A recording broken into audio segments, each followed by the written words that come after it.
देखिए चित्रा जी, मैं इनका क्रमवार जवाब देता हूं। पहली बात में भदौरिया जी ने कहा लेना देना नहीं है, तो साहब आप दिल्ली में आए, बहुत जबरदस्त लेना देना है। जब यूपी में बाई इलेक्शन था तो कांग्रेस को देना 0 सीट है और लेना 9 सीट है। अब जब दिल्ली में आए हैं तो लेना कांग्रेस से ठेंगा है। आइए देखते मजा आएगा। पिक्चर चालू करो बे। यमुना को लेकर उन्होंने आरोप लगाए। ठीक है, यमुना की सफाई नहीं हुई, उसके लिए बीजेपी भी जिम्मेदार है। बोलिए सुधांशु जी।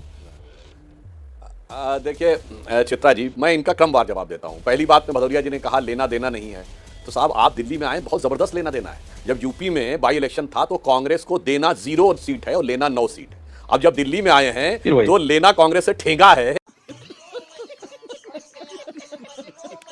और देना है मीडिया में आके प्रवचन। गजब का लेना देना है आपका, बहुत बेहतर समझ में आता है। और आपने जो बात कही कि सांसद होने के नाते हम बिल्कुल कहते हैं, तो आपके 37 सांसद हैं उत्तर प्रदेश में, तो सड़कें बनवाना 37 सांसदों का काम है। आप अपने उन 37 सांसदों के क्षेत्र में आके कहेंगे कि जल का भराव और ये करना सब उसका काम है। महोदय, ये भी ध्यान रखना चाहिए कि आप कहां कहां सत्ता में हैं, कहां कहां आपके सांसद हैं। मगर एक बात मैं बताना चाहता हूं चित्रा जी, इन्होंने सांसदों की बात याद दिलाई, तो अगर आम आदमी पार्टी ने ये रिकॉर्ड बनाया है कि सबसे प्रचंड बहुमत विधानसभा में पाया है, तो एक ऐसा भी रिकॉर्ड बनाया है कि जिस राज्य में उसकी सत्ता है वहां से 0 सांसद की हैट्रिक बनाई है। ये बड़ी अच्छी बात कही है। आपको कोई ऐसी पार्टी नहीं मिलेगी कि जिसकी प्रचंड बहुमत की सरकार राज्य में हो और एक भी सांसद उनका दिल्ली से ना हो।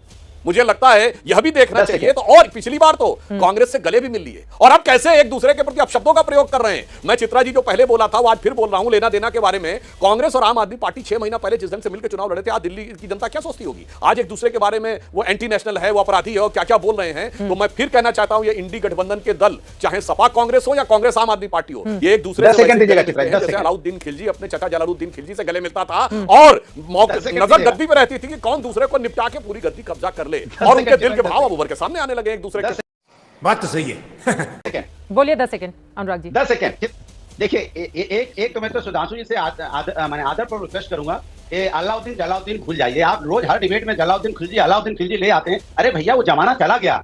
आज के देश में स्वतंत्र भारत है ये, और स्वतंत्र भारत में स्वतंत्र बातें कीजिए जो अच्छा लगेगा। आप हमेशा एग्जाम्पल देते हैं तो ऐसा देते हैं एग्जाम्पल जिससे कोई लेना देना नहीं है किसी को। दूसरी बात, दिल्ली में सांसद होना, भारतीय जनता पार्टी दिल्ली में आधी से ज्यादा सरकार चलाती है। पुलिस उसके पास है, जमीन उसके पास है, आधी से ज्यादा तो सरकार आपके पास। इसलिए सवाल उठता है, उत्तर प्रदेश में सरकार हमारे पास नहीं है, ना पुलिस हमारे पास है, ना जमीन हमारे पास है। हमारा कोई सरकार में कोई हमारी भागीदारी नहीं है। लेकिन हाँ, फिर भी हम आपकी तरह नहीं है। हम जिम्मेदारी से कहते हैं जहां का जो सांसद है उसकी भी जिम्मेदारी होती है कि आप अपना जो उसको निधि मिलता है वो निधि को अच्छी तरह से इस्तेमाल करें और विकास का कार्य करें। लेकिन आपकी तरह हम उस समय उंगली नहीं उठाएंगे। लेकिन फिर मैं आपसे कहूंगा सुधांशु जी, दिल्ली आप ही सरकार में है दिल्ली में, और आपकी जिम्मेदारी बनती है आप शिकायती कैरेक्टर छोड़िए। इस तरह का जो आपका दूसरों को बुराई करने का कैरेक्टर है भारतीय जनता पार्टी की सरकार का छोड़िए। आप जनता के बारे में सकारात्मक बातें कीजिए। आपने क्या किया दिल्ली के लिए वो बताइए।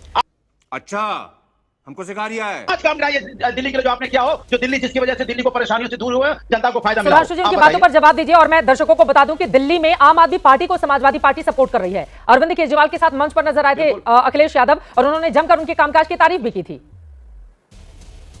कांग्रेस के साथ यहां पर नहीं है सपा। देखिए फिर इनका क्रमवार जवाब देता हूं। भदौरिया जी की बात का क्रमवार जवाब देते हैं। बिल्कुल, आज के जमाने में इतिहास की बात क्यों करना।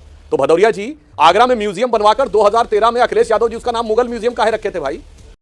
अरे बाप रे, ये तो धोती खोल रहा है। काहे रखे थे 2013 में? और आपकी पार्टी के एडवोकेट जनरल थे जफर याब जिलानी, जो उत्तर प्रदेश की सपा की सरकार के एडवोकेट जनरल थे, और उसके बाद वो बाबरी मस्जिद एक्शन कमेटी के लिए आप अपियर होते थे। सपा की सरकार का एडवोकेट जनरल। मेरे भाई, अब बोलने से पहले खुद देख लिया करो प्रभु, खुद देख लिया करो। अरे आपको याद दिलाया, आपने जिंदा रखा। आपका अब फिर बीच में बोलने लगे। पता है बेटा, अनकंफर्टेबल क्वेश्चन आता है महोदय, तो आपके साथ यही होता है।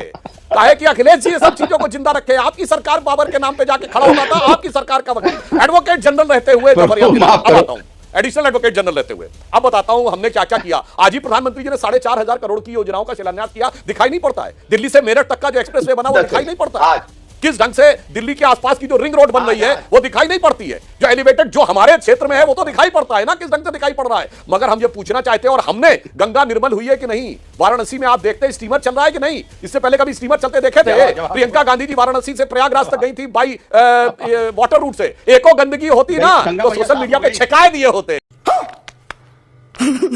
कुछ नहीं दिखा, इसलिए समझ में आता है। इसीलिए मैं आपसे कहना चाहता हूं, बोलने से पहले अपने गिरेबान में झांक लिया करिए। भाषण देना आसान है, पर अपनी पार्टी की बातों को भी याद रखना थोड़ा चाहिए। ठीक है, मलविंदर सिंह कंग जी हाथ उठा रहे हैं। 10 सेकंड में जल्दी से अनुराग बता दीजिए, जल्दी से। हाँ, 10 सेकंड मैं पूछना चाहता हूँ, गंगा मैया साफ हो गई? अगर नहीं विश्वास है तो आइए मेरे साथ, चलिए मैं आपको लेके चलता हूँ, कानपुर से लेके आपको घुमा के लाता हूँ। ठीक है सर, अभी दिल्ली में ही रहते हैं, कानपुर बाद में चले जाएंगे। ठीक है, कानपुर जाएंगे, अभी थोड़ा साल 1.5 साल का वक्त है यूपी चुनाव में, लेकिन उसके पहले मुझे लगता है कि आप सोशल मीडिया पर इतना एक्टिव रहते हैं अनुराग भदौरिया जी, आपको वो तस्वीरें डालनी चाहिए और लोगों को बताना चाहिए कि कितनी गंदगी है अलग अलग। अगर तुम लोग नए हो तो सब्सक्राइब करो, वो जो लाल वाला बटन है उसके साथ स्कैम करो या फिर महफिल जमाओ, मुझे नहीं पता, बस क्लिक हो जाना चाहिए। अब मैं भी जा रहा हूं, मुझे पार्क में स्टंट्स मारने जाना है।